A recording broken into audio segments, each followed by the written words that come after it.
নমস্কার, আমি অনুভব। তোমরা শুনছো থ্রিলার ল্যান্ড। এর আগে তোমরা নিশ্চয়ই শুনেছ দেবজ্যোতি ভট্টাচার্যর কলমে বিষবৈদ্য সিরিজের উপন্যাস মৃত্যুদূতের প্রথম পর্ব। এখন তোমাদের জন্য থাকছে এই উপন্যাসের দ্বিতীয় তথা অন্তিম পর্ব। আজকের গল্পের নাম ভূমিকা অর্থাৎ বিষবৈদ্যর চরিত্রে আমাদের সঙ্গে আছেন শ্রদ্ধেয় বর্ষিয়ান শিল্পী শ্রী শঙ্করী প্রসাদ মিত্র। গল্প শুরু করবার আগে বলে রাখি, যারা যারা এখনও আমাদেরকে সাবস্ক্রাইব করোনি বা প্রথমবার চ্যানেলে গল্প শুনতে এসেছো, প্লিজ সাবস্ক্রাইব বাটনটা প্রেস করো এবং তার পাশে থাকা বেল আইকনটা অল করে রাখো গল্পের সমস্ত নোটিফিকেশন পেতে। এক একটা সাবস্ক্রিপশন কিন্তু প্রচণ্ড মূল্যবান আমাদের কাছে এবং আরও ভালো ভালো কাজ করবার জন্য অনুপ্রাণিত করে। আজকের গল্পটি কিন্তু বই আকারেও প্রকাশিত হয়েছে সুচেতনা প্রকাশনী থেকে। বইটা সংগ্রহ করবার লিঙ্ক দেওয়া রইল ডেসক্রিপশন বক্সে এবং পিন্ড কমেন্টসে। তাহলে আর দেরি না করে শুরু করা যাক দেবজ্যোতি ভট্টাচার্যর কলমে বিষবৈদ্য সিরিজের উপন্যাস মৃত্যুদূতের দ্বিতীয় তথা অন্তিম পর্ব।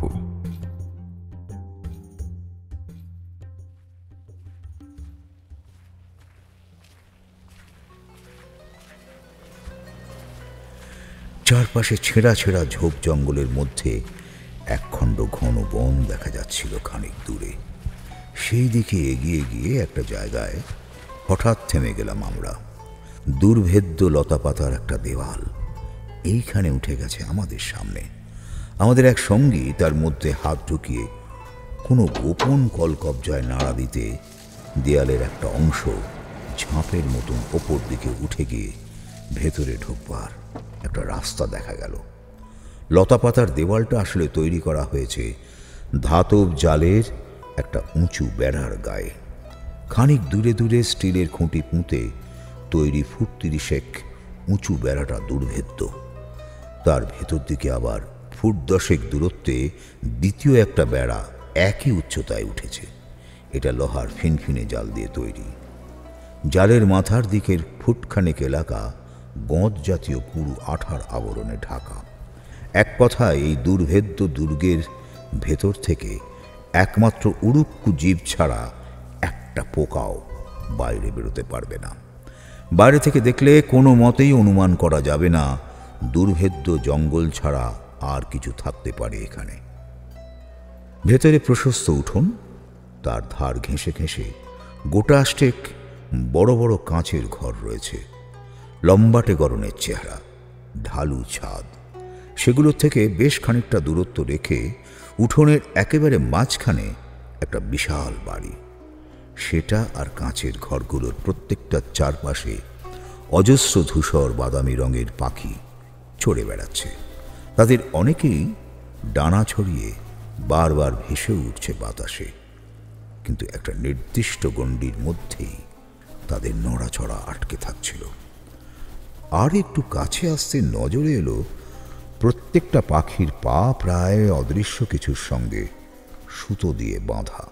এদের স্থানীয় নাম ভাক্কি। লার্কেরই একটা বিশেষ প্রজাতি, আমাদের বডিগার্ডও বলতে পারেন। তবে এদের কথা এখন থাক, আস্তে আস্তে সবই জানানো হবে আপনাকে। প্রথমে বিশ্রাম করে তাজা হয়ে নিন একটু। কথাটা কানে যেতে খেয়াল হলো ক্লান্তিতে সত্যি শরীর আলগা হয়ে আসছে আমার। উত্তেজনায় এতক্ষণ টের পাইনি, ঘুম পাচ্ছিল খুব। তবু তারই মধ্যে একটা কৌতূহল জেগে উঠছিল মনে। অসীম তো এরকম কোনো জায়গার কথা বলেননি, তাই তো? কারণ এই জায়গাটা আপনার বন্ধু দেখেননি। বহিরাগতদের সঙ্গে যোগাযোগ করবার জন্য আমার অন্য একটা আশ্রম রয়েছে এই বেটের একেবারে অন্য ধারে। এই জায়গাটা গোষ্ঠীর বাইরে আপনিই প্রথম দেখলেন। আমার এই বিশেষ সৌভাগ্যের কারণ আছে বই কি। এই এলাকার কয়েক মাইলের মধ্যে এখনো অবধি যে কজন মানুষ পা দিয়েছে তারা কেউ জ্যান্ত ফিরে যায়নি। ব্যতিক্রম কেবল আপনি।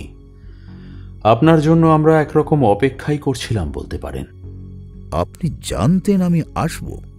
না, ঠিক সেরকম নয়, তবে হ্যাঁ, অনুমান করছিলাম এরকম একটা কিছু ঘটতে পারে।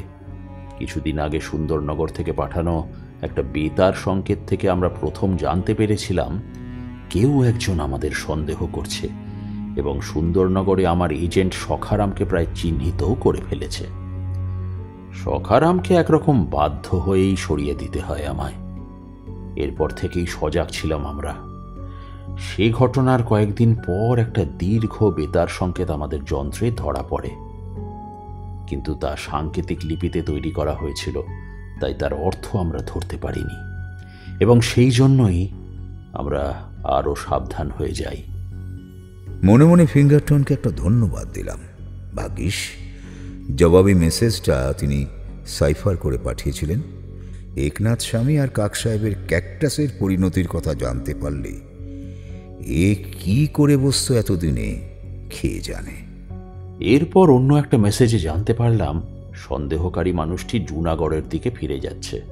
তাকে গ্রেফতার করবার এবং প্রয়োজনে হত্যা করবার জন্য আমার একটা দল জুনাগড়ে গিয়ে কয়েকদিন অপেক্ষা করে, কিন্তু তারপর দেখা গেল মানুষটি উটের পিঠে জুনাগড়ের পথ ধরলেও সেখানে গিয়ে পৌঁছয়নি। এরপর সুন্দরনগর থেকে জুনাগড়ের মধ্যে প্রত্যেকটা সরাইখানাতে আমরা অনুসন্ধান করি। তাদের একটাতেও উটের পিঠে জুনাগড়গামী কোনো মুসাফিরের খবর ছিল না। এরপর থেকেই বেটের চারপাশে নজরদারি বাড়িয়ে দেওয়া হয়। আপনি বেট থেকে কয়েক মাইল দূরে থাকতেই আপনাকে লক্ষ্য করা হয়েছিল, কিন্তু বাধা দেওয়া হয়নি। বাইরের দুনিয়া ঠিক কতটুকু জেনেছে আমাদের সম্বন্ধে তার একটা আন্দাজ আপনাকে জেরা করে বের করে নিয়ে তারপর আপনাকে সরিয়ে দেওয়ার সব পরিকল্পনাই ছকা ছিল। কিন্তু কাল রাতে ওই রহস্যময় প্রাণীটার মৃতদেহের প্রতি আপনার ব্যবহার আমাকে আকৃষ্ট করে। তারপর আজ সকালে যে বিচিত্র দক্ষতায় আপনি মাকড়সার আক্রমণ থেকে নিজেকে রক্ষা করে খালি হাতে তাকে বন্দী করলেন, তাতে আমার মনে হয়েছে আপনার এই দক্ষতাকে আমার ব্রত উদযাপনের কাজে লাগাতে পারবো হয়তো। আমি যদি তাতে রাজি না হই? সে কথার উত্তর যথা সময়ে পাবেন। তবে আপনার বিশ্রামের প্রয়োজন, আমারও অন্য কাজ রয়েছে। অতএব বিদায়। জয় ভবানী। কথা বলতে বলতেই আমরা ততক্ষণে প্রধান বাড়িটার সামনে এসে দাঁড়িয়েছি। দরজার সামনে লম্বা চওড়া চেহারার একজন লোক দাঁড়িয়েছিল। তার হাতে আমায় তুলে দিয়ে লম্বা লম্বা পদক্ষেপে কাঁচের ঘরগুলোর দিকে এগিয়ে গেলেন তিনি। বাড়ির সদর পেরিয়ে তার একতলায় বিরাট একটা হলঘরের মধ্যে এসে দাঁড়ালাম আমরা। ঘরটার ছাদ অনেক উঁচুতে। ছাদের কাছাকাছি দেওয়ালের গায়ে বড় বড় জানলায় লাগানো রঙিন কাঁচ বেয়ে সূর্যের চাপা আলো এসে ধুইয়ে দিচ্ছিল সারা ঘর। সামনেই দাঁড় করানো রয়েছে কোষ্টি পাথরের তৈরি একটা বড়সড় মা ভবানীর মূর্তি। হলঘরটার তিন পাশেই সার সার দরজা। তার একটার দিকে নীরবে ইশারা করে সেই দিকে এগিয়ে গেলেন আমার সঙ্গী। তার পেছন পেছন দরজা পেরিয়ে একটা করিডোর ধরে খানিক এগিয়ে একটা ঘরের সামনে এসে দাঁড়ালাম। নিরাভরণ জানালাবিহীন এক চিলতে ঘর। তার ছাদের কাছে ঘুলুঘুলি দিয়ে হাওয়া আসবার ব্যবস্থা। ভেতরে চৌকিতে বিছানা পাতা ছিল।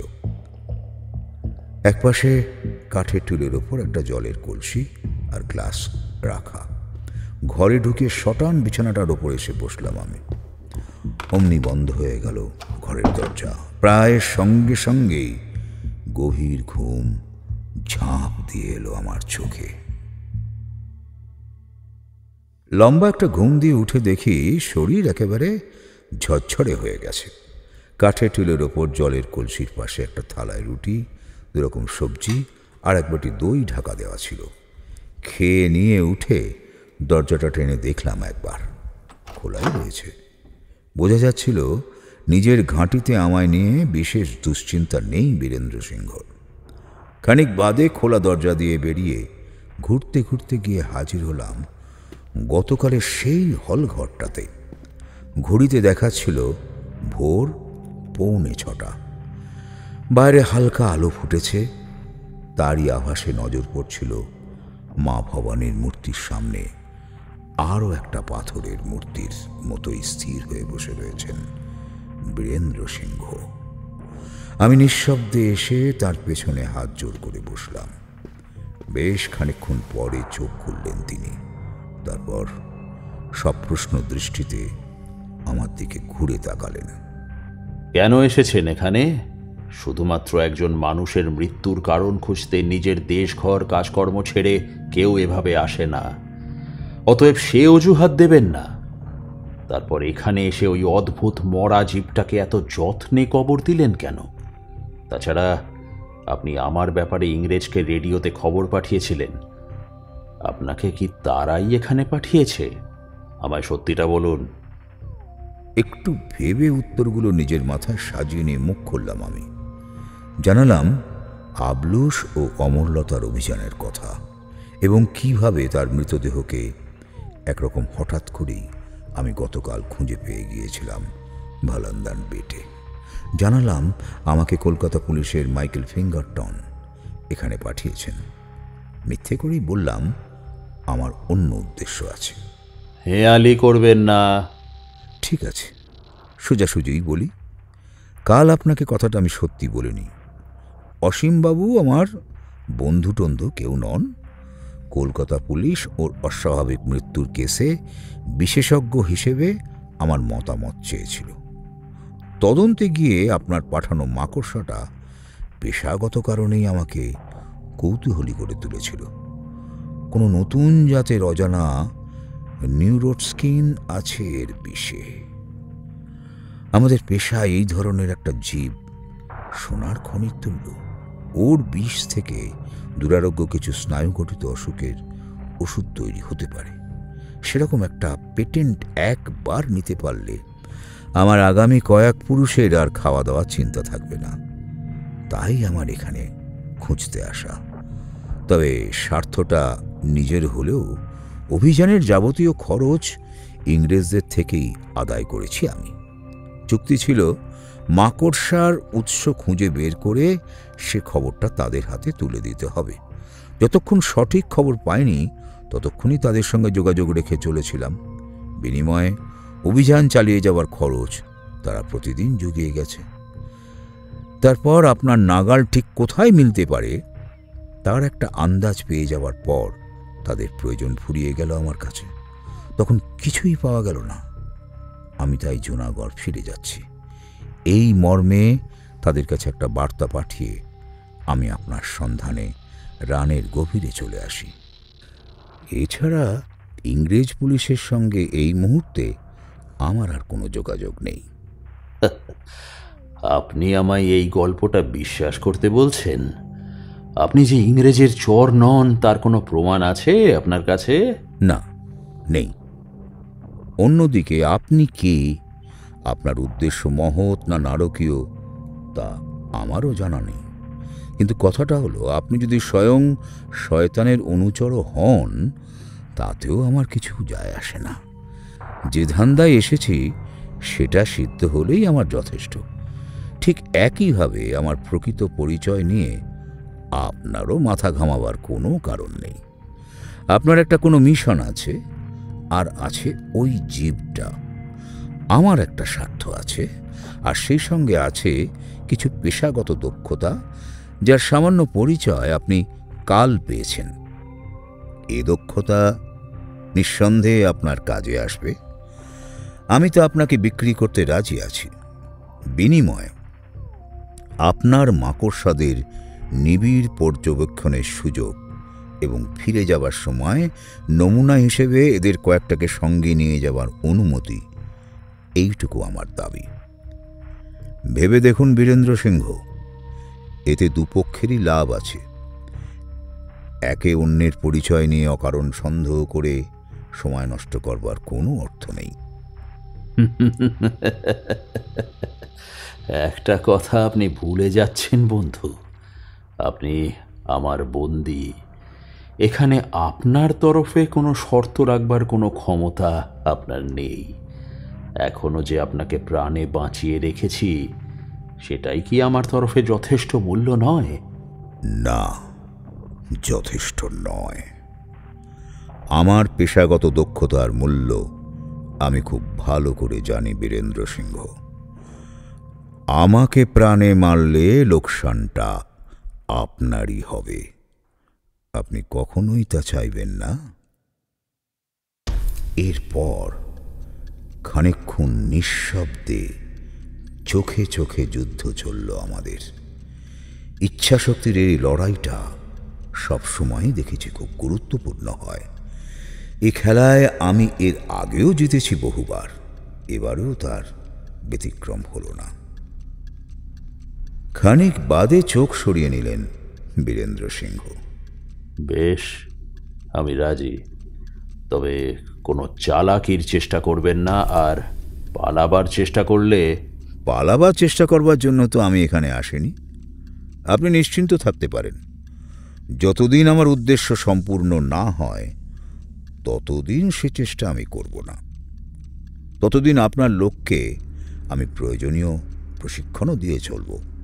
তার মানে যা জানার তা জানা হয়ে গেলে তখন পালাবার চেষ্টা করবেন, তাই তো? আপনি ছাড়তে সম্মত না হলে অবশ্যই করব। তখন পারেন তো আমাকে আটকে রাখবেন কিংবা মেরে ফেলবেন। জীবনে এমন জুয়া আমি অনেক খেলেছি। বন্দি জীবনে পোষ মেনে বাঁচা আমার পক্ষে সম্ভব নয়। খানিকক্ষণ চুপ করে আমার দিকে তাকিয়ে থেকে হঠাৎ হো হো করে হেসে উঠলেন মানুষটা। তারপর আমার কাঁধে চাপড় মেরে বললেন, বহুত খুব, একেবারে বাঘের বাচ্চা। আপনার শরীরে সম্ভবত রাজ রক্ত আছে, নইলে সাধারণ কোনো মানুষের এত তেজ হয় না। আপনার সঙ্গে কাজ করতে পারলে আনন্দই হতো হয়তো আমার, কিন্তু আমি দুঃখিত বন্ধু। জানি আপনার প্রস্তাবটা মানলে এই কাজের পরের ধাপে আমার অনেকটাই সুবিধে হয়ে যেত। ক্যাকটাসের চারার বাহকদের জন্য অমূল্য হতে পারত আপনার শিক্ষা, কিন্তু তার জন্য আর সময় নেই হাতে।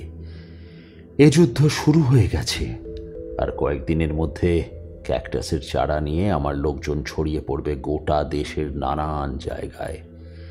সাগর পাড়েও চালান যাবার সমস্ত বন্দোবস্ত পাকা। খবর চলে গেছে চারদিকে। একা সখারাম কিংবা আশ্রমের এই কজন লোক নয়, আরো অজস্র ভক্ত ছড়িয়ে আছে আমার এই রান অঞ্চলের দূর দূরান্তের গ্রামগুলোতে। তারা সকলেই তৈরি হয়ে আছে। এইবার তাদের কাছে ক্যাকটাস পৌঁছে দেবার সময় আসছে। সকলেই অংশ নেবেন সে কাজে।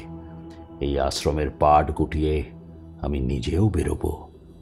এমন একটা মুহূর্তে গোটা প্ল্যানটাকে পিছিয়ে দেওয়া সম্ভব হবে না।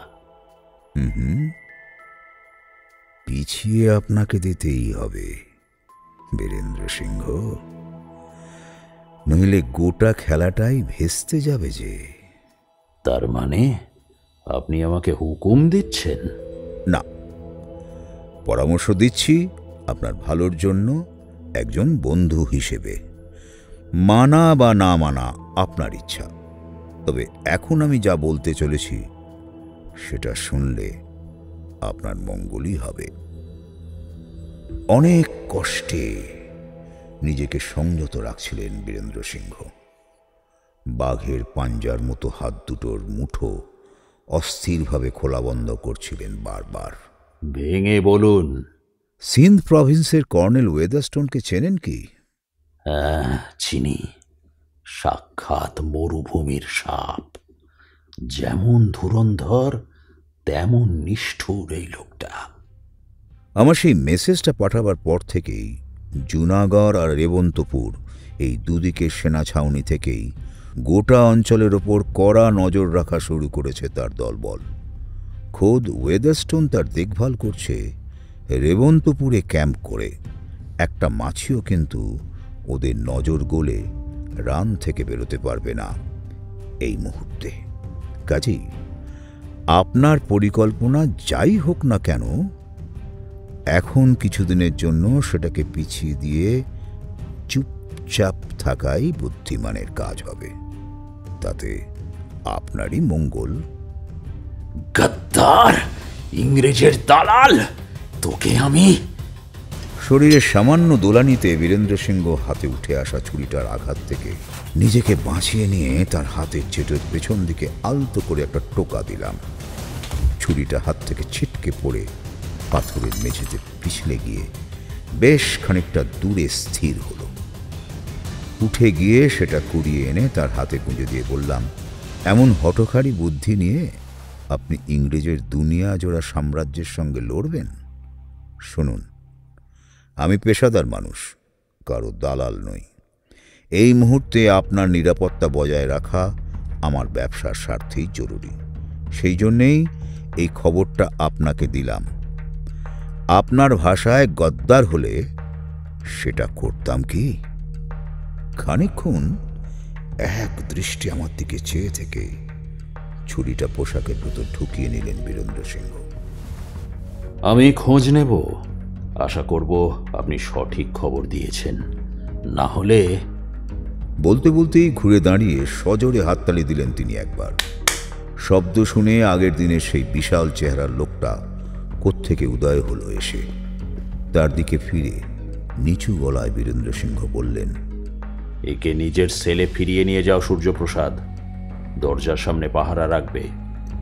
আমি আজ বাইরে যাব, 4 দিনের মধ্যে ফিরে আসব। ততদিন যেন ইনি ঘর থেকে বাইরে পা না রাখতে পারেন এবং কেউ যেন এর সঙ্গে কথা না বলে। 4 দিন অপেক্ষা করবার দরকার হলো না অবশ্য। দিন 3 পেরোতে না পেরোতেই ফের ডাক পড়ল আমার বীরেন্দ্র সিংহর প্রার্থনার ঘরে। গিয়ে দেখি সেখানে বেশ গদি ফরাস পেতে সভা বসেছে, সমস্ত সাঙ্গপাঙ্গ মজুদ। মাঝখানে তাকিয়ায় হেলান দিয়ে বসা বীরেন্দ্র সিংহকে বেশ ক্লান্ত দেখাচ্ছিল।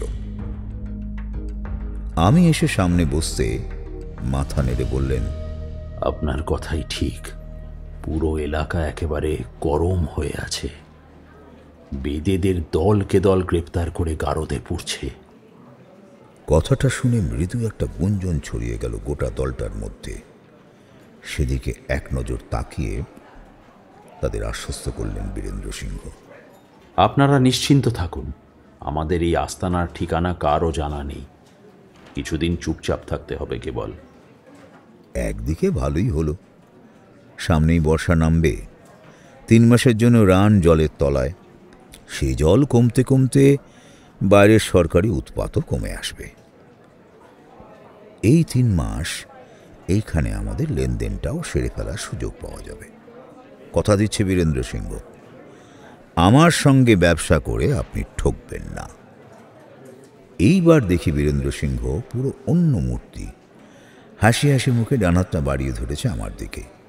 তার হাতটা ধরে ঝাঁকাতে ঝাঁকাতেই এর পরের ধাপের ছকটা মাথায় তৈরি হয়ে উঠছিল আমার। কবে থেকে শুরু করতে চান? কাল থেকে। সারাটা রাত সেদিন 2 চোখের পাতা এক করতে পারিনি আমি। উন্মাদটাকে যেভাবে হোক অন্তত আগামী 3টে মাসের জন্য রোখা গেছে, সেটা নিতান্ত কম কথা নয়। সময়টাকে কাজে লাগাতে হবে সাবধানে। পৃথিবী তখন সবে কিছুদিন হলো একটা বিশ্বযুদ্ধের ঝটকা সামলে উঠেছে, কিন্তু বাতাসে ততদিনে ফের বারুদের গন্ধ। জার্মানিতে উঠে আসছে নতুন নেতা হিটলার। মাঞ্চুরিয়ার ওপরে ফের একবার জাপানি হামলা শুরু হয়েছে। ইতালিতে মুসোলিনির ফ্যাসিস্ট দলও জোর কদমে সামরিক শক্তি বাড়িয়ে তুলতে শুরু করেছে। চারিদিকে আগামী আরও একটা যুদ্ধের সাজো সাজো রব। কিন্তু পাদপ্রদীপের আলো থেকে অনেক দূরে নির্জনে বসে এই উন্মাদ লোকটা একাই দুনিয়া জুড়ে যে আতঙ্ক ছড়াবার আয়োজন করেছে, তার তুলনা মেলা ভার। কি চায় ও কে জানে, কিন্তু উদ্দেশ্য যাই হোক না কেন, একে রুখতে হবেই। সে মুহূর্তে নিত্য নতুন অস্ত্র বানানো হচ্ছে দুনিয়া জুড়ে। এমন অবস্থায় বায়োলজিক্যাল ওয়ারফেয়ারের এই ব্রহ্মাস্ত্রটা সভ্য দুনিয়ার যুদ্ধবাজদের নজরে যাতে না আসে তার বন্দোবস্ত করাটাও জরুরি। এরপর বেশ কিছুদিন ধরে মোটামুটি নিরুপদ্রবেই কাজ চলল আমার। 10 দশকের মধ্যেই বর্ষা এসে গেল সে অঞ্চলে।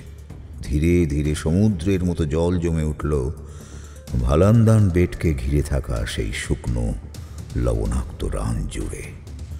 আদিগন্ত যতদূর চোখ যায় শুধু জল। তাদের মাঝে মাঝে দ্বীপের মতো মাথা উঁচু করে থাকে এই পেটগুলো।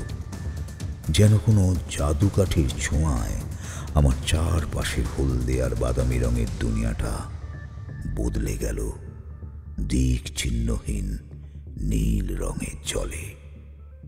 আমার প্রধান কাজ ছিল বীরেন্দ্র সিংহর চেলা চামুন্ডদের বিষ শাস্ত্রে প্রশিক্ষণ ও সেই সঙ্গে বিভিন্ন বিষাক্ত প্রাণীকে কবজা করবার নানা কায়দার হাতে কলমে শিক্ষা দেওয়ার। দিনে ঘণ্টা তিনেক সময় কাটত ওদের নিয়ে। তারপর বাকি সময়টা আমার এসব ঢালু ছাদওয়ালা কাঁচের হট হাউসগুলোর কাছেই কাটত। 8টা বড় বড় কাঁচ বাড়িতে মাকড়সা আর ক্যাকটাসদের জীবনচক্র ঘুরে চলেছে অনবরত। মাঝে মাঝে দেওয়ালের কিছু সূক্ষ্ম ফুটো দিয়ে তার ভেতর কিছু রাসায়নিক স্প্রে করে দেওয়া ছাড়া তাদের আর বিশেষ কিছু দেখভালের প্রয়োজন হয় না। মাকড়সার সংখ্যা নিয়ন্ত্রণ করবার পদ্ধতিটাও অভিনব। সব মিলিয়ে 200-র উপর পোষা ভাক্কি আছে এদের। রাকাস রানেসিস নামে ধূসর রঙের এই লার্ক শ্রেণীর পাখিরা প্রধানত আমিষাশী। পায়ে সুতো বাঁধা ভাক্কির এক একটা ঝাঁককে দিনে একবার পালা করে এক একটা হট হাউসের মধ্যে ছেড়ে দেওয়া হয়। ভাক্কির সঙ্গে ব্লাশ স্পাইডারের লড়াই একটা দর্শনীয় ব্যাপার। খাঁচায় ঢোকবার সঙ্গে সঙ্গে উঠতে উঠতেই পাখিগুলো এক একটা ক্যাকটাসকে বেছে নিয়ে ঝাঁপিয়ে পড়ত তার ওপর। শক্ত ঠোঁটের নিখুঁত ঠুক করে ছিঁড়ে ফেলত তার চামড়া। অমনি তার ভেতর থেকে লাল কালো বিদ্যুতের ঝলকের মতন বাতাসে ছিটকে উঠত এক একটা দানবিক মাকড়সা। তার দাঁড়ার লক্ষ্য উড়ন্ত শিকারীর শরীরটা। এইবার ভাক্কি তার খেল দেখাত। উঠতে উঠতেই বিচিত্র কায়দায় কয়েক ইঞ্চি ওপর দিকে ছিটকে গিয়ে ডানা মুড়ে শটান নেমে আসত সে মাকড়সার শরীরের ওপর। তারপর 2 পায়ে তাকে আঁকড়ে ধরে মাটিতে নেমে এসে জ্যান্ত অবস্থাতেই ঠুকরে ঠুকরে খেতে শুরু করে দিত। কিছু ভাক্কি অবশ্য অত খাটাখাটনির ধার ধারত না। তারা গিয়ে জুটত মাকড়সাদের ডিম ভরা জালগুলোর পাশে। উঠতে উঠতেই মাকড়সাদের ডিম দিয়ে পেট ভরিয়ে নিত তারা। খাওয়ানো শেষ হলে পায়ে বাঁধা সুতোর গোছটায় টান মেরে পাখিদের ফের ফিরিয়ে আনা হতো হট হাউসের বাইরে। তারপর তারা ফিরে যেত কম্পাউন্ডের পাহারাদারির কাজে।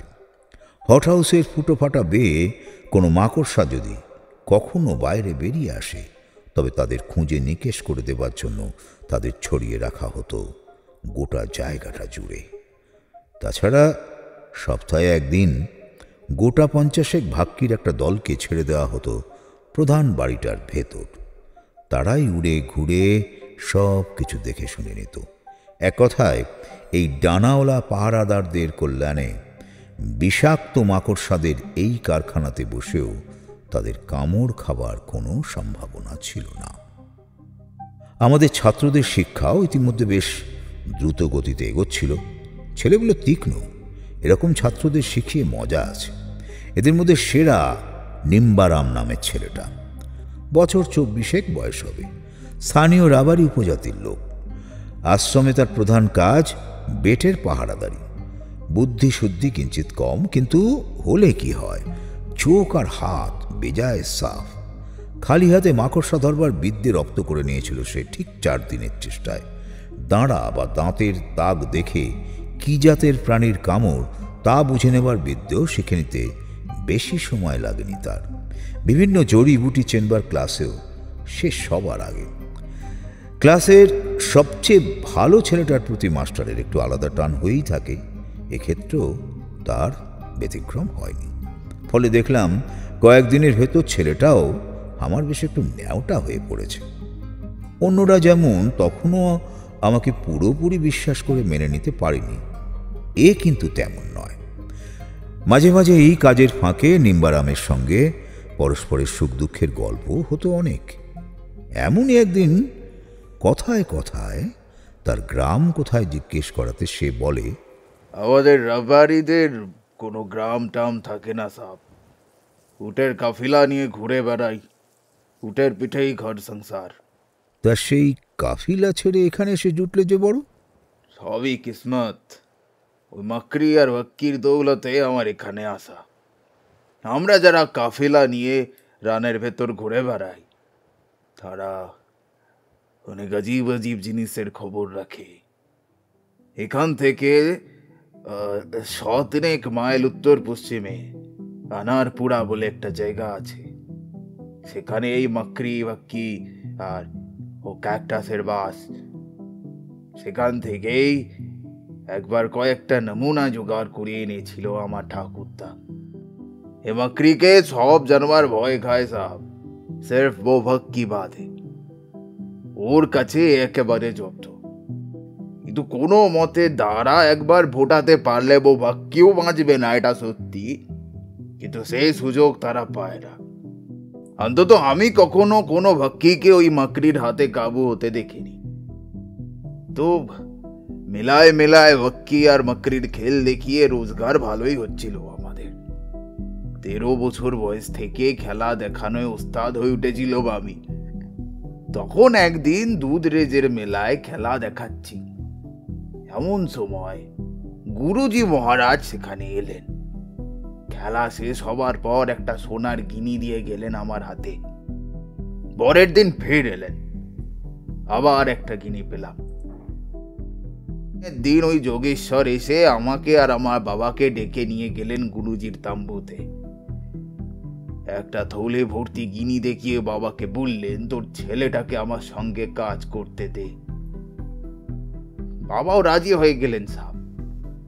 গরিব মানুষ আছে, একসঙ্গে অত সোনা দেখে রাজি না হয় তার উপায় বা কি ছিল বলুন। চুক্তি হলো 15 বছর আমাকে গুরুজির সঙ্গে কাজ করতে হবে। সেদিন রাতেই ওয়াক্কির খাঁচা আর ক্যাকটাসের বেশ কয়েকটা চারা নিয়ে আমি গুরুজির তাঁবুতে চলে এলাম। সেই থেকেই সঙ্গে সঙ্গে আছি।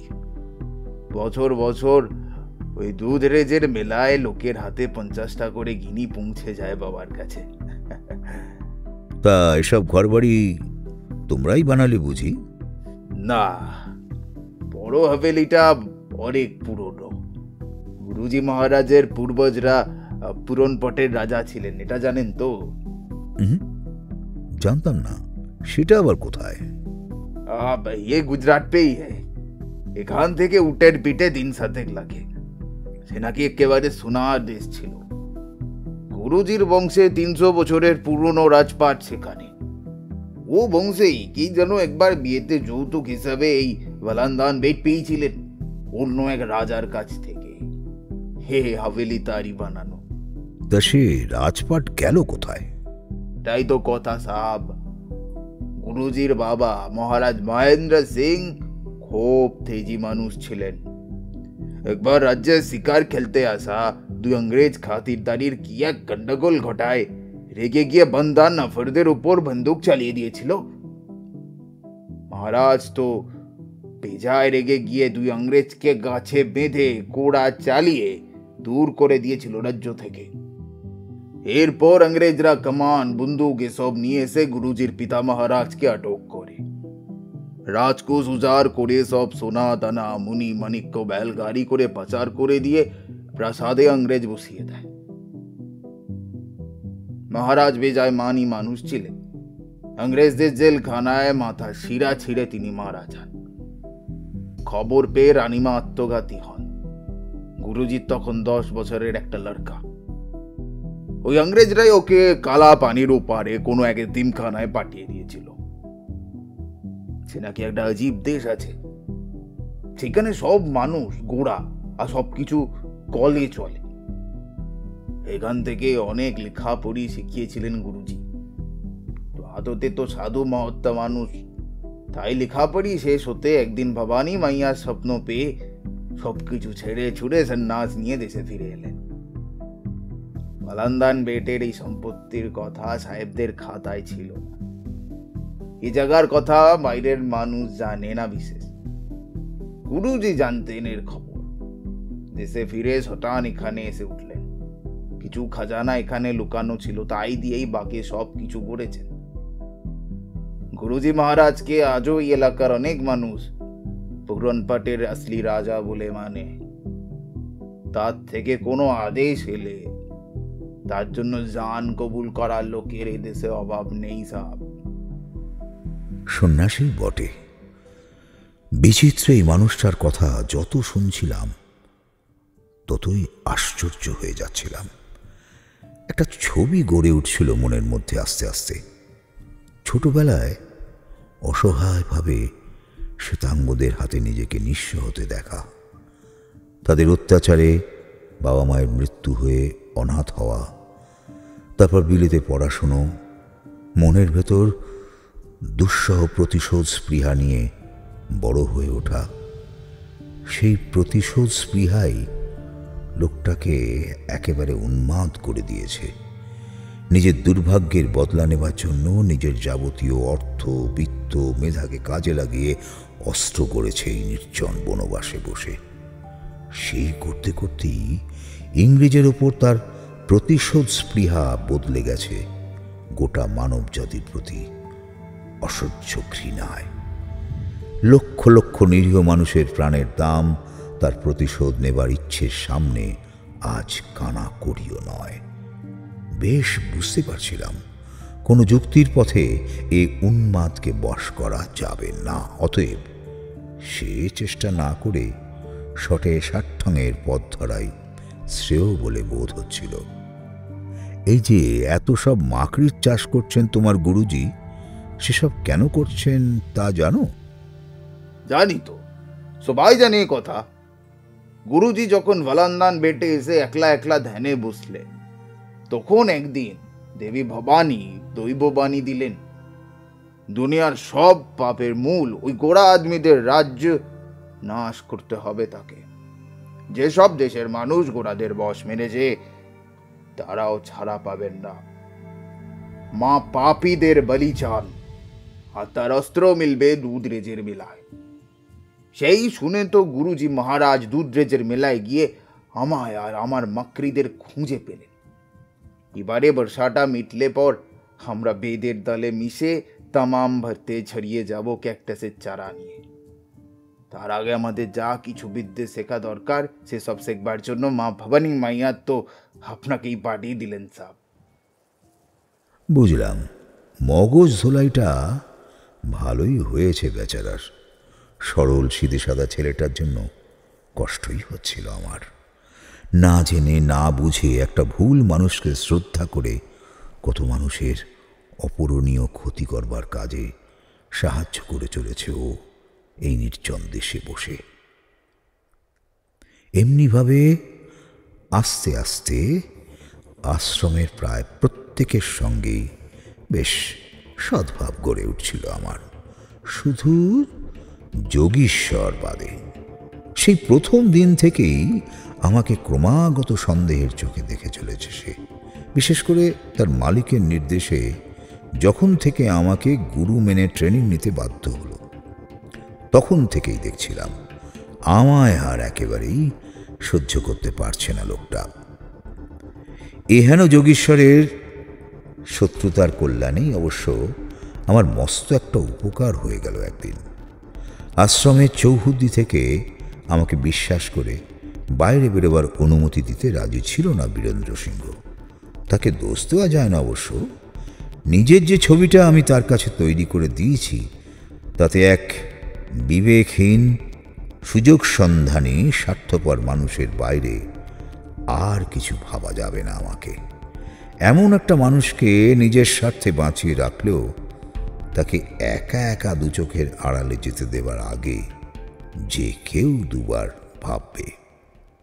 তো সেদিন দুপুরবেলায় মাকড়সার ঘরের সামনে বসে বসে নিম্বারামের সঙ্গে গল্প করছি, এমন সময় দেখি যোগীশ্বর বাইরের জঙ্গলে টহল সেরে ফিরছে।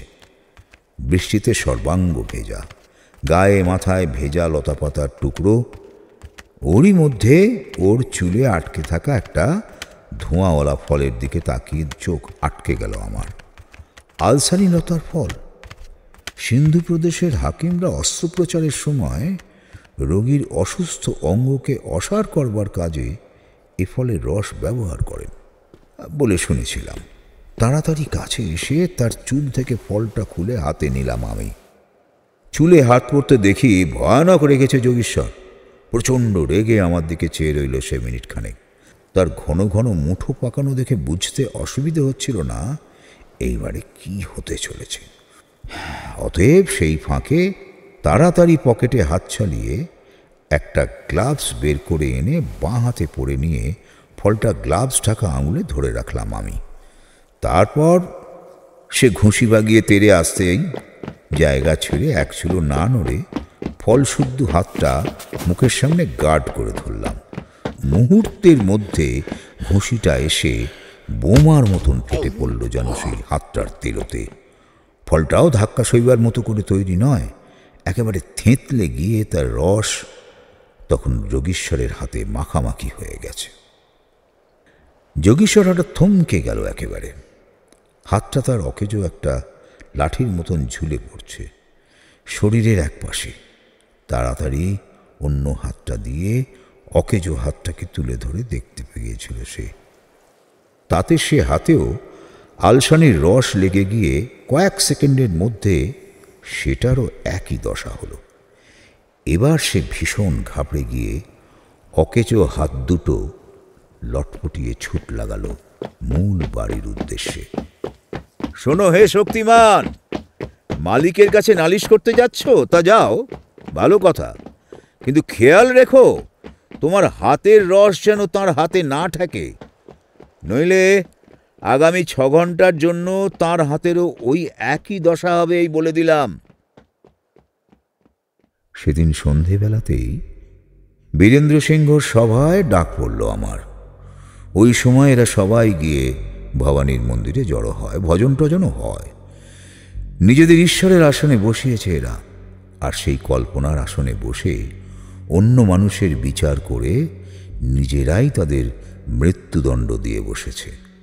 আশ্চর্য হয়ে ভাবছিলাম, সেই মুহূর্তে ইউরোপ, জাপান, সর্বত্র যুদ্ধবাজ দেশের নেতারাও তো ঠিক এই একই কাজ করে চলেছেন। এই নির্জন রানের বুকেও সেই একই মৃত্যু দেবতার উপাসনার সুর কোন পথে এসে পৌঁছল। তারপরেই খেয়াল হলো বীরেন্দ্র সিংহ বড় হয়ে উঠেছেন ইংল্যান্ডে। অগ্নিগর্ভ ইউরোপ সে সময়টা একের পর এক যুদ্ধের মধ্যে দিয়ে এগিয়ে চলেছে প্রথম বিশ্বযুদ্ধের নারকীয় মৃত্যুযজ্ঞের দিকে।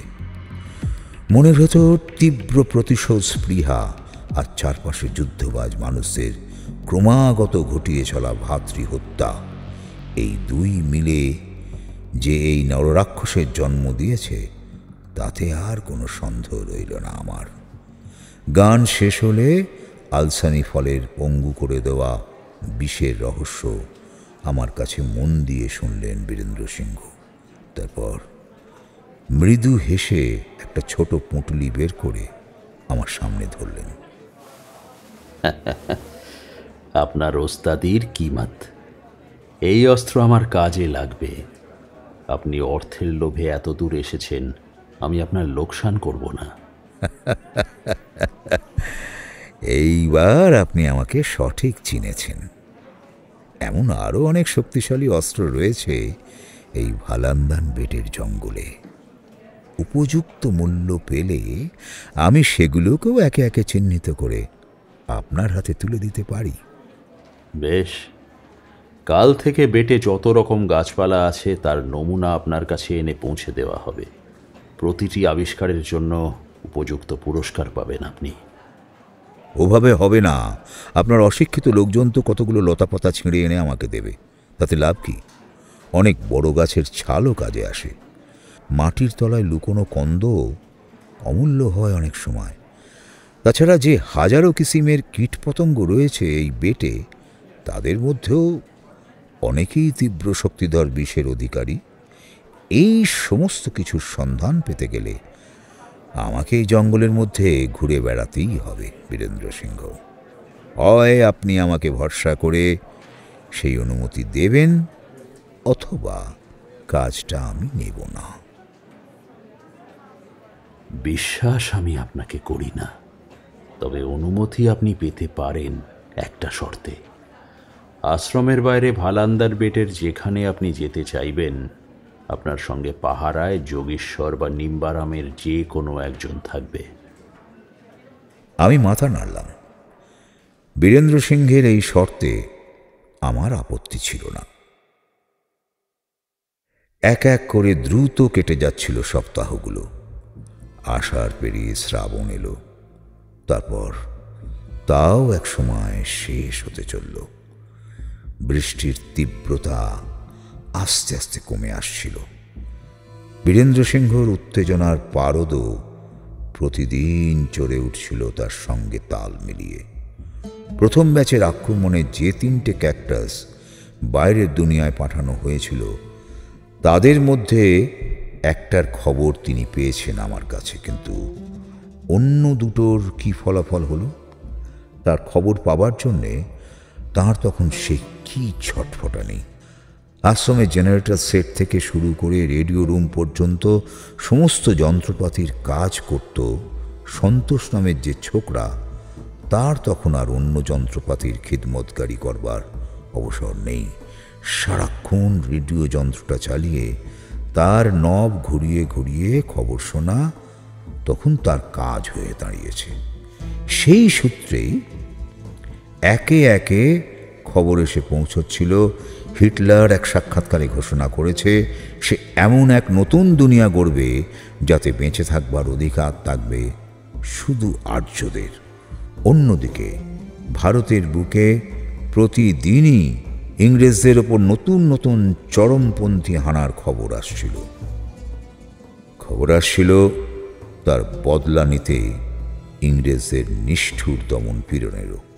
কিন্তু সেই সব খবরের মধ্যে বীরেন্দ্র সিংহর ক্যাকটাসের কোনো খবরই নেই। ক্রমাগত নার্ভাস উত্তেজনায় থাকতে থাকতে আস্তে আস্তে খাওয়া, ঘুম সবই কমে আসছিল মানুষটার। রেডিওর সঙ্গে একটা বড় স্পিকার জুড়ে দিয়ে তিনি লাগিয়ে নিয়েছেন তার ভবানী মন্দিরের ভেতর। সারাদিন সেখান থেকে স্ট্যাটিকের কড়কড় খড়খড় শব্দ উঠত, আর তার মাঝে মাঝে ভেসে উঠত নানান খবরের টুকরো টাকরা। বাইরে থেকে লক্ষ্য করতাম ঘরটার মধ্যে দুহাতে মুঠো পাকিয়ে ক্রমাগত পাইচারি করে চলেছেন তিনি, আর মাঝে মাঝেই বড় বড় লাফে সিঁড়ি ডিঙিয়ে বাড়ির ছাদের ওপরে উঠে রানের দিগন্ত বিসারী ঢেউ খেলা জলের দিকে তাকিয়ে গলা ফাটিয়ে যেন প্রকৃতিকেই চ্যালেঞ্জ করছেন, যেন পারলে এক্ষুনি গায়ের জোরে বৃষ্টিটা থামিয়ে রানের জল শুকিয়ে ফেলে কাজের অন্তিম ধাপটা চালু করে দেবেন।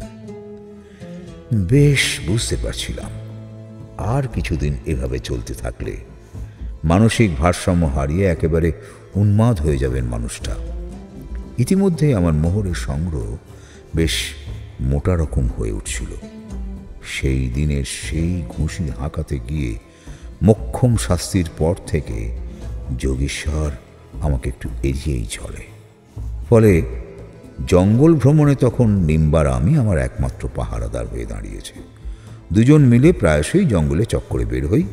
এটা ওটা লতা পাতা শেকড় বাকড় পোকামাকড় কুড়িয়ে এনে বীরেন্দ্র সিংহকে তার গুণাগুণ দেখাই, আর 10টা করে মোহর পকেটে পুরি।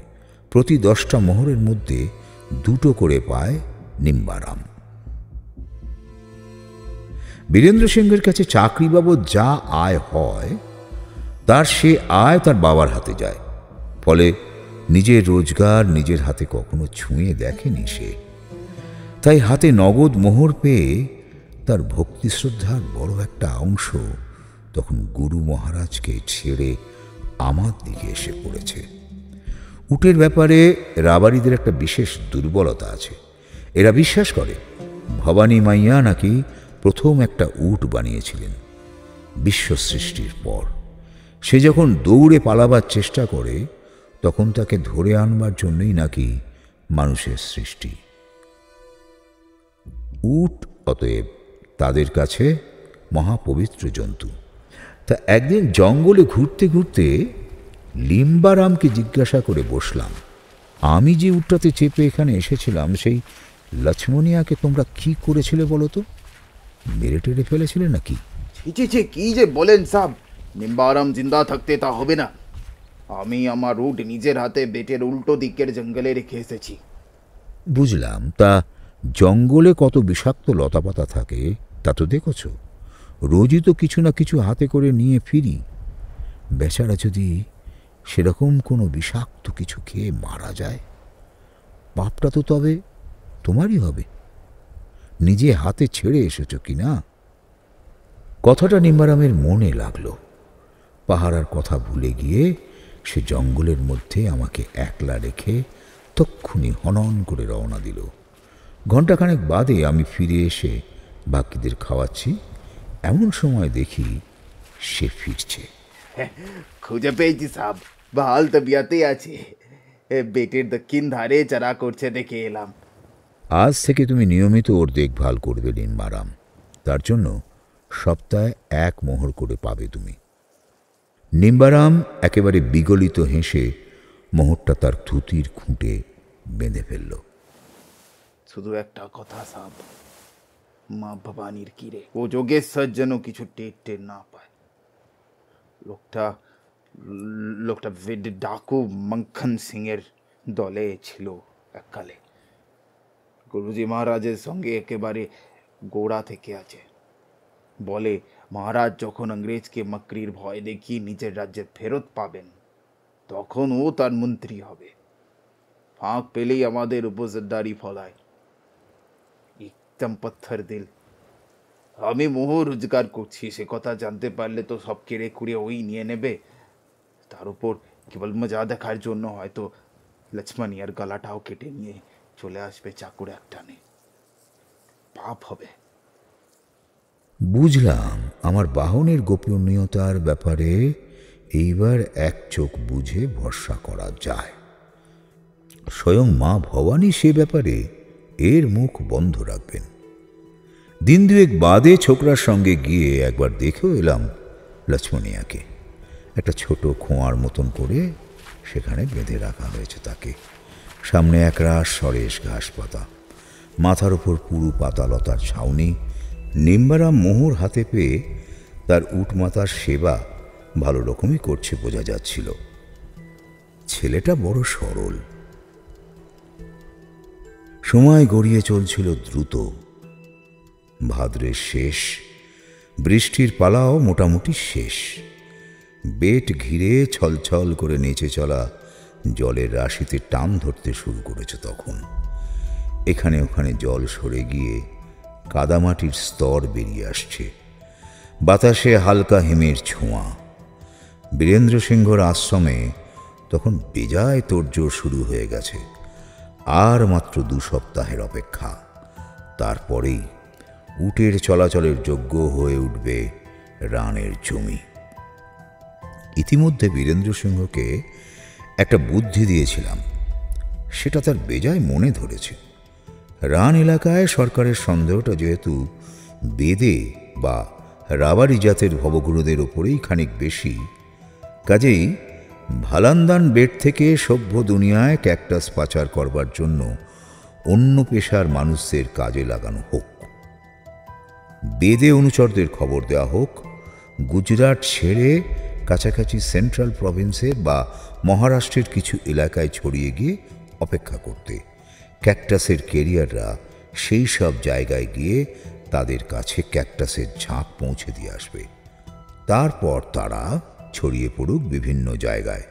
এবার অন্য পেশার মানুষের জোগাড় কিভাবে হবে সে কথা জিজ্ঞাসা করতে আমি চারপাশে দাঁড়ানো তার অনুচরদের দেখিয়ে দিয়ে বলেছি, গত 3 মাসে এদের যা ট্রেনিং দিয়েছি তাতে এরা স্বচ্ছন্দে বৈদ্যের ছদ্মবেশ ধরে যেখানে খুশি চলে যেতে পারে। কোথাও দরকার পড়লে জড়িবুটি দিয়ে চিকিৎসাও করে দেখাতে পারবে হাতে কলমে। আর কবিরাজের সঙ্গে যেহেতু হরেক জাতের গাছগাছড়া থাকতেই পারে, অতএব কেউ তাদের সন্দেহ করবে না। বুদ্ধিটা বীরেন্দ্র সিংহর এত পছন্দ হলো যে তার জন্য একেবারে 50 মোহর বকশিস পেয়ে গেলাম আমি। পরদিন থেকেই শুরু হয়ে গেল তার দলবলকে বৈদ্য সাজাবার কাজ। জড়িবুটি চেনাবার কাজ তো কিছুদিন ধরে চলছিলই, এবারে তার সঙ্গে যোগ হলো নাড়ি দেখা, চোখ দেখা, পেট টেপা পালা জ্বর, পেট খারাপ, সান্নিপাতিক, সন্ন্যাস রোগ এইসবের লক্ষণ বিচার আর নিদানের ক্র্যাশ কোর্স। তবে সবচেয়ে কষ্টকর ছিল তাদের চরক শ্বশ্রুত থেকে কিছু বাঁধা সংস্কৃত বুলি শেখানো। এদের জিভে পড়ে সেই সব শ্লোকদের যে কি করুণ দশা হয়েছিল সে বলার নয়।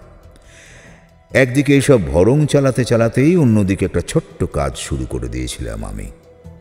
জঙ্গলে গিয়ে একটা সরু মতন ফাঁপা বাঁশের টুকরো জোগাড় করে এনেছিলাম একদিন। অবসর পেলেই সেটাকে কেটে কেটে একটা বাঁশি বানাচ্ছিলাম বসে বসে। নিম্বারাম একদিন কৌতূহলী হয়ে এসে জিজ্ঞাসা করল, এটা কি বানাচ্ছ? এ হলো গিয়ে আমাদের বাংলা মুলুকের বাঁশি, শুনবে? বলে তার একপাশে ফোঁ দিতেই সুন্দর সুর বেরোলো।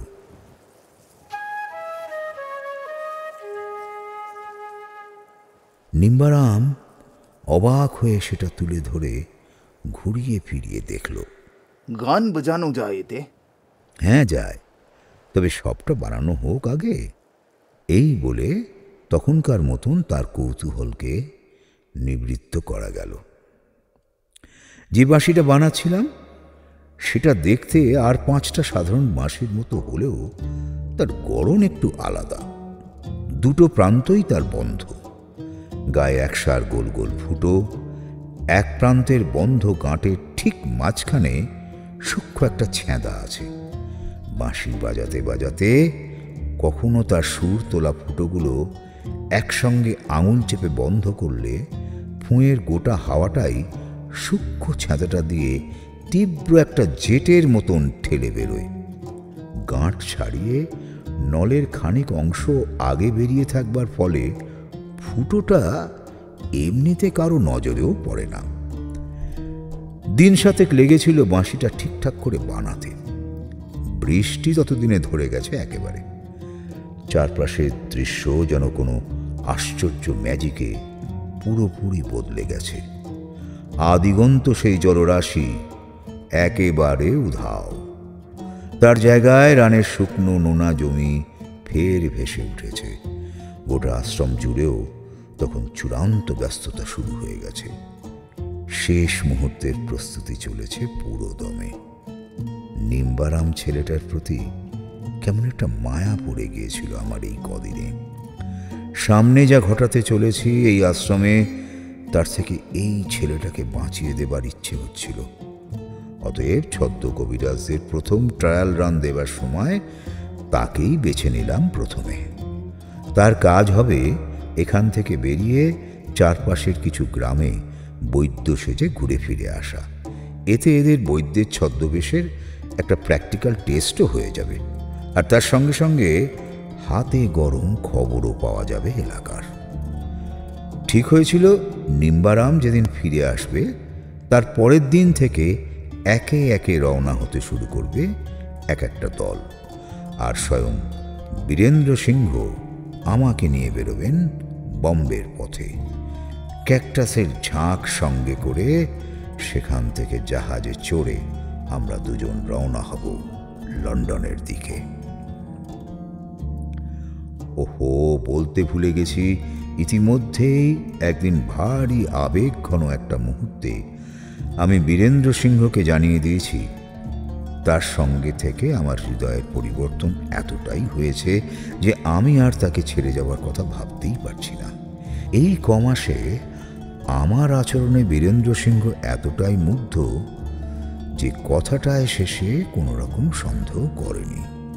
উল্টে আমাকে জড়িয়ে ধরে জয় ভবানী, জয় ভারত মাতা বলে হাঁক ডাক ছেড়েছে বেশ খানিকক্ষণ। সে যাই হোক, লন্ডনের ক্যাকটাসের ব্যাচ লুকোবার জন্য তৈরি করে দিয়েছি অনেক খুপড়িওয়ালা লম্বা লম্বা বাঁশের চোঙ। তার গায়ে দারুণ দারুণ সব ট্রাইবাল আর্ট, ছবির ফাঁকে ফাঁকে অজস্র ছোট ছোট হাওয়া চলাচলের ফুটো, তার মধ্যে ধূপকাঠি কিংবা ফুলের ডাঁটি গোঁজা যায়। আমরা দুজন যাব এই সব আপাত নিরীহ দর্শন ভারতীয় হ্যান্ডিক্রাফটের ব্যবসাদার সেজে।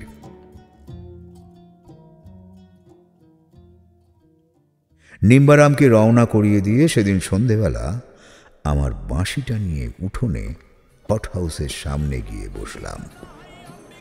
ভবানী মন্দিরে তখন রোজকার মতন ভজন শুরু হয়েছে। কিছুক্ষণ গানটার সুর শুনে নিয়ে বাঁশি ঠোঁটে লাগিয়ে ফুঁ দিলাম। সহজ সুর, ফলে তার সঙ্গে বাঁশি বাজানোয় বিশেষ সমস্যা হচ্ছিল না। তবে সমস্যা না হলেও সেই সন্ধ্যার চেষ্টায় কোনো ফল পাওয়া গেল না। তার পরের দিনও সেই একই দশা। দুবার ব্যর্থ হবার পর ৩ নম্বর দিনে সন্ধেবেলা উঠোনে বসে বাঁশি বাজাতে বাজাতে যখন বেপরোয়া হয়ে ভাবছি এবারে আর দেরি না করে সরাসরি কিছু করবার ঝুঁকিটা নিয়েই নেব, ঠিক তখনই ভাগ্যে শিকে ছিড়ল। বাজাতে বাজাতেই দেখি যোগীশ্বর লম্বা লম্বা পায়ে মন্দির ছেড়ে আমার দিকেই আসছে। কাছে আসতে বাঁশি থামিয়ে মুখ তুলে তাকালাম তার দিকে। সে ইশারায় মন্দিরের দিকে দেখিয়ে আমায় ডাকল। গুরুজি মহারাজ নাকি 3 দিন ধরে আমার বাঁশির আওয়াজ শুনে খুশি হয়ে ডেকে পাঠিয়েছেন আজ সন্ধেবেলা ভবানীর সামনে বসে বাঁশি বাজিয়ে শোনাতে। বুকটা দুরদুর করে উঠল একবার। অন্যমনস্কভাবে পকেটে হাত চালিয়ে দেখে নিলাম পিনের কৌটোটা ঠিকঠাক আছে কিনা। তারপর বাঁশি হাতে রওনা হলাম তার সঙ্গে। চলতে চলতেই আলো আঁধারির সুযোগে যোগীশ্বরের নজরের আড়ালে একটা 2 নম্বর পিন বের করে এনে পরিয়ে নিয়েছিলাম বাঁশির আগার গাঁটের ছেঁদায়। এই পিনগুলো 2.5 ইঞ্চি মতন লম্বা হয়। গাঁট ছাড়িয়ে এগিয়ে থাকা নলের মধ্যে তার দৈর্ঘ্য অতএব এঁটে যাবে। সে মাপের হিসেব করেই অবশ্য বানিয়েছি একে। মন্দির ঘরে পৌঁছে দেখি আসর বেশ জমে উঠেছে। সন্তোষ সবে তার ভজন শেষ করেছে তখন। 2 দিন ধরে দূর থেকে আপনার বাজনা শুনছি, আজ তাই ভাবলাম ভবানী মাইয়ার সামনে বসে বাজাতে বলবো আপনাকে। বাঁশিটা একবার কপালে ঠেকিয়ে বললাম, আমার সৌভাগ্য। তবে প্রথমে কিন্তু আমার বাংলাদেশের গান বাজিয়ে শোনাবো ভবানী মাইয়াকে, তারপর আপনাদের পছন্দের গান বাজিয়ে শোনানো যাবে। একে একে বন্দে মাতরম, মায়ের দেওয়া মোটা কাপড়, ধনধান্য পুষ্প ভরা, ওঠো গো ভারত লক্ষ্মী, এইসব গানের সুর বাজিয়ে শোনাতে শোনাতে কখন যে নিজেই মজে গিয়েছিলাম তাতে টের পাইনি। হঠাৎ খেয়াল হলো কখন যেন অলক্ষ্যে রাত বেড়েছে। এই ঘরে আলো জ্বলেনি আজ। সবাই মুগ্ধ হয়ে পাথরের মূর্তির মতন বাঁশি শুনছে। আধো অন্ধকারে দেখা যাচ্ছিল সবারই মাথা একটু একটু ঢুলছে। তন্দ্রা মতন এসে গেছে এদের। বাংলা ছেড়ে এইবার শ্যাম বা ভিস্কারের এক অমর ভজনের সুর তুললাম আমি বাঁশিতে। নিস্তব্ধ হয়ে গেছে তখন গোটা ঘর। বাঁশির ঘুমপাড়ানি মোহ জড়ানো সুর বাদে সে ঘরে আর কোনো শব্দ শোনা যায় না তখন। বাজাতে বাজাতেই অন্ধকারে বাঁশির নলটা ঘুরিয়ে ধরলাম বীরেন্দ্র সিংহের দিকে। তারপর সমের বিরতির সুযোগে তার সবকটা ফুটো আঙুল দিয়ে চেপে ধরে প্রাণপণে ফুঁ দিলাম একটা। সামান্য হিসির শব্দ হলো। হাওয়ার চাপে পাল্লা গাছের রস মাখানো পিন ছুটে গেল অব্যর্থ লক্ষ্যে। পর মুহূর্তে বাঁশিতে ফের জেগে উঠল ভজনের সুর। এরপর মন কেমন করা সেই সুর বারবারই ঘুরে ফিরে যাচ্ছিল সেই ঘরের অন্ধকার হাওয়ায়। আর মাঝে মাঝেই সুর জ্যোতিগুলোতে পৌঁছে খণ্ড মুহূর্তের নৈশব্দের সুযোগে এক একটা করে পিন ছুটে যাচ্ছিল নিখুঁত লক্ষ্যে। একসময় বাজানো শেষ করে উঠে দাঁড়িয়ে বড় আলোটা জ্বালালাম আমি। মানুষগুলো জড়পিণ্ডের মতো ছড়িয়ে রয়েছে আমার পায়ের কাছে। পাল্লা গাছের রস মিশেছে ওদের রক্তে। আগামী 12 ঘন্টার মধ্যে চোখ খুলবে না এরা। নিঃশব্দে দ্রুত হাতে কাজ শুরু করলাম আমি। এই প্রধান বাড়িটা একটা দুর্গের মতন করে গড়া। এর ভেতরে নিরাপদেই থাকবে এরা। দরজা না খুললে মাকড়সা দূরস্থান একটা মাছিও ঢুকে আসতে পারবে না এর বাইরে থেকে। ভাড়ার ঘরে গিয়ে কিছু শুকনো খাবার প্যাক করে নিয়ে বেরিয়ে রেডিও রুমে গেলাম একবার। সেখান থেকে গোটা ঘটনাটা জানিয়ে আর পুঙ্খানুপুঙ্খ কিছু নির্দেশ দিয়ে দীর্ঘ একটা মেসেজ পাঠিয়ে দিলাম ফিঙ্গারটোনের ওয়েবলেন্থে। তারপর বাইরে বেরিয়ে বাড়ির সদর দরজাটা এঁটে দিলাম ভালো করে। প্রথমে একটা খাঁচায় বেশ কটা লার্ক ভরে সঙ্গে নিয়ে বাকিগুলোর পায়ের সুতো কেটে মুক্তি দিলাম। তারা ঝাঁক বেঁধে উড়ে চলে গেল কিচিরমিচির করতে করতে। চাঁদ উঠেছে ততক্ষণে, কৃষ্ণপক্ষের এক টুকরো মরা চাঁদ। তার আবছায়া আলোয় মাকড়সাদের কাঁচ ঘরগুলোকে ভুতুড়ে দেখাচ্ছিল। এইবার বড় বড় কয়েকটা পাথরের টুকরো একত্র করে নিয়ে বাউন্ডারি ওয়ালের ঝাঁপ দরজার সামনে এসে দরজাটা এক চিলতে করে খুললাম। তারপর সেখানে দাঁড়িয়ে সর্বশক্তি দিয়ে পাথরের টুকরোগুলোকে একে একে ছুঁড়ে দিলাম কাঁচ ঘরগুলোর দেওয়ালে। ঝনঝন করে ভেঙে পড়ছিল কাঁচের দেওয়ালের বাধা। আবছা ভুতুড়ে আলোয় তীক্ষ্ণ চোখে তাকালে নজরে পড়ছিল তাদের ভেতর থেকে কিলবিল করে বেরিয়ে আসছে কালান্তক মৃত্যুদূতের দল। আমি আর দেরি করলাম না, বাইরে বেরিয়ে এসে ভালোভাবে ফের আটকে দিলাম দরজার ঝাঁপটা। তারপর বাইরের দেওয়ালের ঝাঁপ তুলে বেরিয়ে ঊর্ধ্বশ্বাসে ছুটলাম বেটের দক্ষিণ সীমান্তে আমার লক্ষ্মণিয়ার খোঁজে।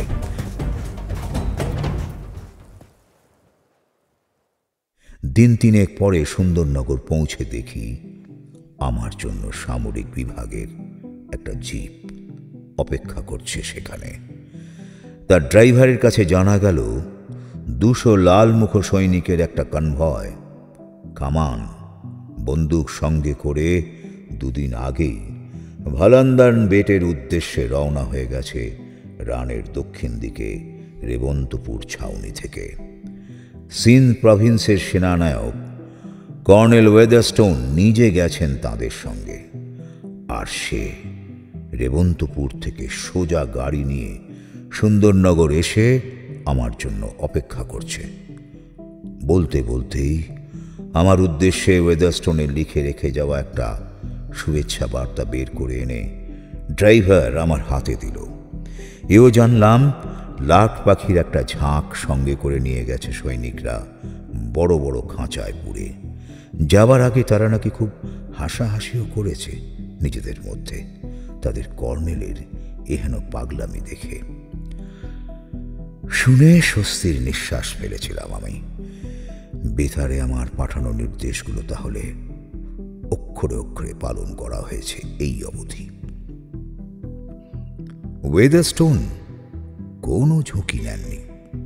আশ্রমে পৌঁছে ওই সৈন্যদের হাসাহাসির দশাটা কেমন হবে তা ভেবে বেশ মজাই লাগছিল আমার। বন্দুক পিস্তলের বড় অহংকার এই গোরাদের। অস্ত্র কাকে বলে তা এরা দেখতে পাবে এবারে। ওয়েদারস্টোনের চিঠিতে অনেক ভালো ভালো কথার সঙ্গে এও লেখা ছিল অপারেশন সফল হলে সরকারের তরফে আমার খরচ খরচা বাদে আরো 5,000 টাকার পুরস্কার দেওয়া হবে আমাকে। শুনে কোমরে পেঁচানো মোহরের পুরুষ্টু থলিটায় হাত বুলিয়ে নিলাম একবার। আয় রোজগার মন্দ হলো না এ যাত্রায়। মনের মধ্যে খুঁতখুঁতুনি আমার থেকেই গিয়েছিল একটা। মানছি বীরেন্দ্র সিংহ লোকটা প্রতিশোধের লোভে উন্মাদ নররাক্ষস হয়ে উঠেছিল, কিন্তু প্রতিভা ছিল বটে লোকটার। সাধারণ অপরাধীর চেয়ে অনেক উঁচুতে তার জায়গা। তাকে একটা সামান্য চোর বা ডাকাতের মতন কোমরে দড়ি বেঁধে নিয়ে গিয়ে ফাঁসি কাটে লটকাবে ইংরেজরা, এমন কথা ভাবতে খারাপই লাগছিল একটু। সেই খচখচানিটা বুকের মধ্যে নিয়েই ভাক্কির খাঁচা হাতে কলকাতায় এসে পৌঁছলাম কয়েকদিন বাদে। ভবেশ স্টেশনে নিতে এসেছিল আমাকে।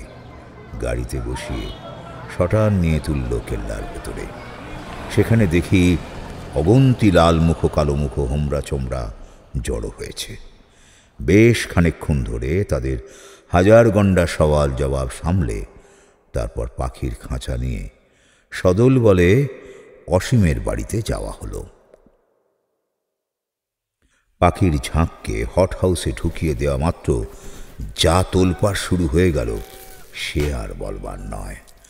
মজা দেখতে তখন সব লোকজন গিয়ে জুটেছে সেখানে। সেই ফাঁকে ভবেশ আর ফিঙ্গারটনকে ডেকে নিয়ে অসীমের ড্রয়িং রুমে গিয়ে বসে জিজ্ঞাসা করলাম, ওয়েদারস্টোনের থেকে কোনো খবর এসেছে? বীরেন্দ্র সিংহকে ধরতে পেরেছে? No, Babu. The man proved to be a lion, and the dedication of his followers was beyond any praise. তোমার কথা মতো সঙ্গে করে নিয়ে যাওয়া লার্কের গ্যাং নিয়ে এরিয়াটা স্যানিটাইজ করিবার পর ওয়েদারস্টোন আর তার আর্মি যখন ভেতরে ঢুকিয়াছিল তখন তারা বেশ কিছু ডেড বডি সেখানে দেখিয়াছিল। মেইন বিল্ডিং থেকে শুরু করে বাইরে বের হওয়ার ট্র্যাপডোর পর্যন্ত নানা ডিস্টেন্সে ছড়িয়েছিল তারা। সবার বডিতে প্রচুর মাকড়সা দাঁড়ার দাগ ও বডিতে বহু ডেড মাকড়সা ছড়িয়েছিল। শুধু বীরেন্দ্র সিংহর যে ডেসক্রিপশন দিয়েছিলে তুমি, সেরকম কারোর ডেড বডি ওখানে খুঁজে পাওয়া যায়নি। ট্র্যাপডোরের বাইরে নরম মাটির উপর কিছু পায়ের ছাপ শুধু পাওয়া গিয়াছে। সে ছাপ মেজার করে দেখা গিয়াছে পায়ের মালিকের 6 ফুটের বেশি হাইট। তারপর হোল এরিয়াটা কম্বিং করেও কোনো খোঁজ পায়নি তারা। মেবি তার ফলোয়াররা নিজেদের স্যাক্রিফাইস করে তাকে ঘিরে বডির ওয়াল তুলে বীরেন্দ্র সিংহকে বাইরে বের হওয়ার দরজা অবধি পৌঁছে দিয়েছিল। It's a miracle that he survived. Yet, the fact is that he did. We won't rest until we apprehend this evil genius. He is a devil. But, oh, what a genius he is. মুখে আর সাহেবকে কিছু বলিনি তখন, কিন্তু মনে মনে নিশ্চিন্ত ছিলাম বীরেন্দ্র সিংহকে ধরবার যোগ্য হতে ব্রিটিশ সিংহর এখনো অনেক দেরি। লোকটার মাথার ওপর 10 লাখ টাকা পুরস্কার ঘোষণা করেছিল ব্রিটিশ সরকার, কিন্তু মানুষটা যেন একেবারে হাওয়ায় মিলিয়ে গেল। তারপর আর কোনোদিনও তার কোনো খোঁজ মেলেনি। আচ্ছা কাকা, আপনার সেই ব্লাস স্পাইডারের কি সবই মরেছিল? মানে একটাও কি বাঁচেনি? গোটা 5 ক্যাকটাসকে স্যাম্পল হিসেবে বিলেতে চালান করেছিল সাহেবরা। এখনও এলিজিব্রোর অ্যান্টোমোলজিক্যাল মিউজিয়ামে গেলে তার আরাকনোলজি উইংয়ে সেই ক্যাকটাস আর মাকড়সাদের বংশধরদের দেখতে পাবি। সাহেবরা গুণীর কদর করতে জানে। সে মাকড়সার বৈজ্ঞানিক নাম তারা দিয়েছে টেরিবলিয়া বীরেন্দ্রিস। মাস কয়েক আগে এলিজিব্রো থেকে জন কার্টন চিঠি দিয়ে জানালো কি এক দুরারোগ্য স্নায়বিক রোগের ওষুধ তৈরি হয়েছে নাকি ওর বিষ থেকে। আর এদেশে যে তারা এখনো বহাল তবিয়েতেই বেঁচে আছে তার প্রমাণ তো টুনুর মামার আনা ওই ক্যাকটাসটাই। আমি যা ভাবছি তা যদি সত্যি হয় তাহলে বীরেন্দ্র সিংহ বা তার কোনো পাগল চেলা নিশ্চয়ই ফের তার অসমাপ্ত কাজটা শুরু করে দিয়েছে। বলতে বলতে হঠাৎই কিছুক্ষণের জন্য থেমে গিয়ে কি একটা ভেবে নিয়ে ক্যাকটাসটার দিকে হাত বাড়িয়ে কাকা ফের বললেন, দাঁড়া, খুলে দেখি একবার। ভয় পাস না, লাভ দেবার আগেই ধরে ফেলবো ঠিক। আমরা সবাই ততক্ষণে উঠে দাঁড়িয়েছি লাফ মেরে, এমনকি টুনু নিজেও। ক্যাকটাসটা কোনো একটা দোকান থেকে কিনে নিয়ে এসে ও চাল মেরেছে সেইটা ঠিক, কিন্তু এই গল্পের পর ওর সামনে দাঁড়িয়ে থাকবার মতন সাহস তখন আমাদের আর নেই।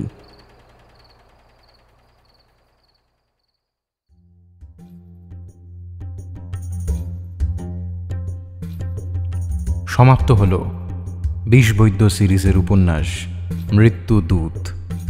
কাহিনী দেবজ্যোতি ভট্টাচার্য। বিষবৈদ্যর ভূমিকায় ছিলেন শ্রী শঙ্করী প্রসাদ মিত্র। কথক ও যোগীশ্বরের ভূমিকায় ছিলাম আমি অনুভব। নিম্বারামের চরিত্রে ছিল রক্তিম, বীরেন্দ্র সিংহর চরিত্রে ছিল ইন্দ্রনীল, সুকল্যাণের চরিত্রে ছিল আসঞ্জন, টুনুর চরিত্রে ছিল অর্ণব, ডক্টর অসীম দত্তর চরিত্রে ছিল স্নেহাদ্রি, রেবা দত্তর চরিত্রে ছিল পিয়ালি, ইন্সপেক্টর ভবেশের চরিত্রে ছিল রণদীপ, ডেভিড ফিঙ্গারটনের চরিত্রে ছিল পার্থ এবং প্রিন্সের চরিত্রে ছিল অভিযান। শব্দগ্রহণ ও আবহ সৃষ্টি করেছে ঋদ্ধিমান, নির্দেশনা ও নাট্যরূপে আমি অনুভব। বিশেষ সহযোগিতায় ছিল লিও, পোস্টার ডিজাইন করেছে প্রীতম দেব। তাহলে কেমন লাগলো আমাদের আজকের গল্প এবং উপস্থাপনা জানাও কমেন্ট করে। যদি গল্পটা ভালো লেগে থাকে তাহলে ভিডিওটা প্লিজ লাইক করে দিও, সবার সঙ্গে শেয়ার করে দিও, আর চ্যানেলটা এখনও সাবস্ক্রাইব না করে থাকলে প্লিজ করে দাও, আর তার পাশে থাকা বেল আইকনটা অল করে দিও। আবার আমাদের দেখা হচ্ছে আগামী সপ্তাহে নতুন একটা গল্প সঙ্গে নিয়ে। ততদিন সবাই ভালো থেকো, ভয়ে থেকো।